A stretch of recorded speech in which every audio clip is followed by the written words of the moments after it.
Bismillahirrahmanirrahim. Dear students, Assalamu alaikum. Today's lecture topic is how to keep our town clean, which is our paragraph number 8 in your English grammar and composition book on page number 3.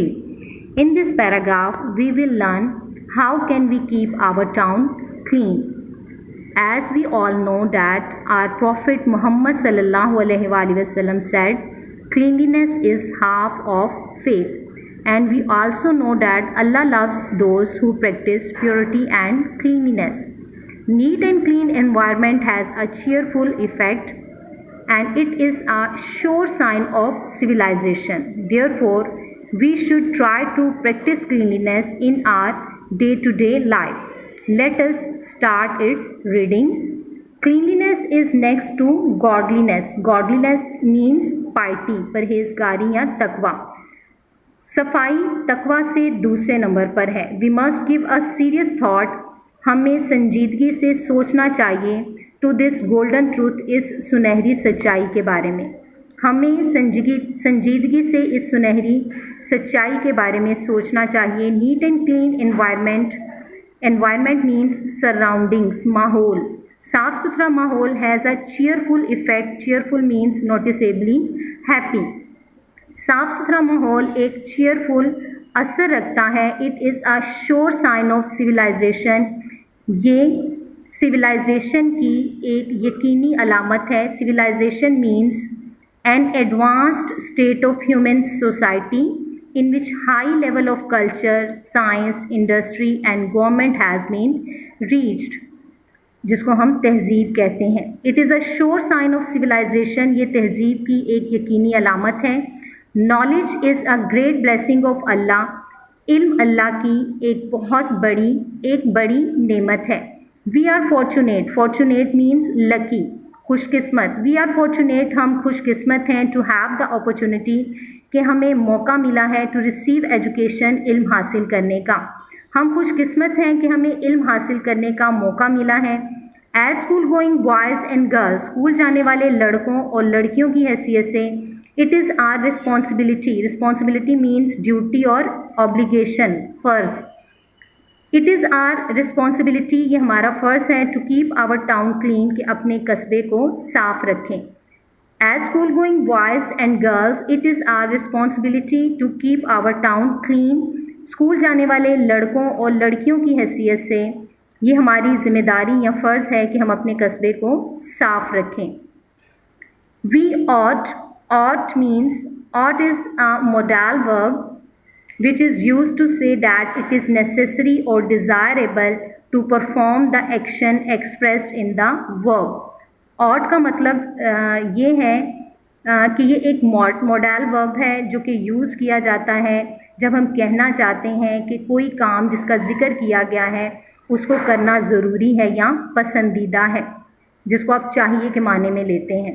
We ought to develop, हमें तरक्की देनी चाहिए. Civic sense, शहरी एहसास को. अब शहरी एहसास क्या होता है कि किसी भी मुल्क का शहरी होने की हैसियत से जो ज़िम्मेदारियाँ होती हैं उसका शऊर, जैसे कि कवानीन की पाबंदी, दूसरों के एहसासात का एहतराम करना वगैरह, ये सब सिविक सेंस में शामिल हैं. We ought to develop civic sense, हमें शहरी एहसास को तरक्की देनी चाहिए. वी शुड नॉट थ्रो, हमें नहीं फेंकना चाहिए. Fruit and vegetable peels. Peel means outer covering of a fruit और वेजिटेबल, जिसको हम छिलका कहते हैं. हमें फल और सब्ज़ी के छिलके नहीं फेंकना चाहिए. ऑल ओवर द स्ट्रीट, पूरी गली में. हमें सब्ज़ी और फल के छिलके पूरी गली में नहीं फेंकना चाहिए. अब बनाना और मेलन पील, एक केले का या खरबूजे का छिलका थ्रोन केयरलेसली, जिसको बेहतियाती से फेंक दिया गया हो. केयरलेसली मीन्स विदाउट टेकिंग और शोइंग इनफ केयर, बेएहतियाती, ध्यान ना देना. एक केले या खरबूजे का छिलका जिसे बेहतियाती से फेंक दिया गया हो ऑन द रोड, सड़क पे, में कॉज ऑफ फ्रैक्चर की वजह बन सकता है.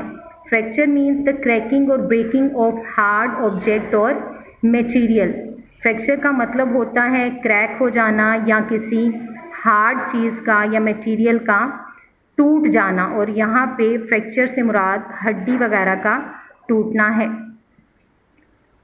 कॉज ऑफ फ्रैक्चर और इवन डेथ, हड्डी के टूटने या हत्या के मौत का सबब बन सकता है। सड़क पर बेएहतियाती से फेंका गया केले या खरबूजे का छिलका हड्डी के टूटने या हत्या के मौत का सबब बन सकता है।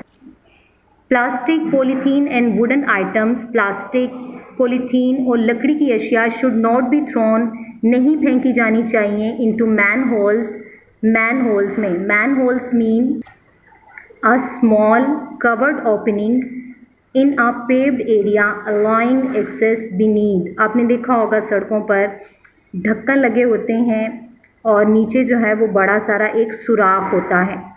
उस ढक्कन को उठा के जो काम करने वाले हैं कारकुन वो नीचे जाते हैं और ये अक्सर जो है नीचे वाले एरिया में ड्रेन का सिस्टम होता है या मुख्तलिफ किस्म के पाइप्स लगे होते हैं और यहाँ पे जो है वो वाले होल्स हैं जिसमें कि सीवरेज का पानी होता है।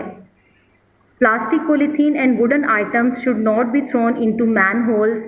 प्लास्टिक, पॉलीथीन और लकड़ी की अशिया मैन होल्स में नहीं फेंकी जानी चाहिए, यानी कि वो बड़े बड़े गटर जिनके ऊपर ढक्कन लगे हुए होते हैं और ये किसी पेव्ड एरिया यानी कि पक्के रास्ते में बने हुए होते हैं।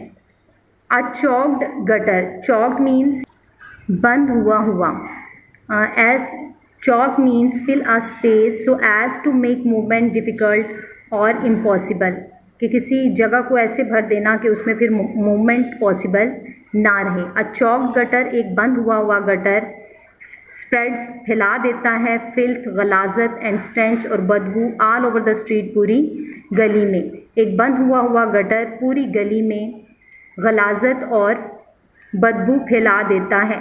फिल्थ मीन्स डिस्गस्टिंगली डर्टी, जिसको हम गलीज कहते हैं, और stench a strong very unpleasant smell, बदबू। लाइफ बिकम्स मिजरेबल, ज़िंदगी तकलीफदेह बन जाती है। Spitting is an other problem, थूकना एक और मसला है। एज इट काजेज़, क्योंकि ये सबब बनता है डिजीज़, बीमारियों की, एंड इनसेनिटेशन और गंदगी की। थूकना एक और मसला है क्योंकि ये बीमारी और गंदगी की वजह बनता है।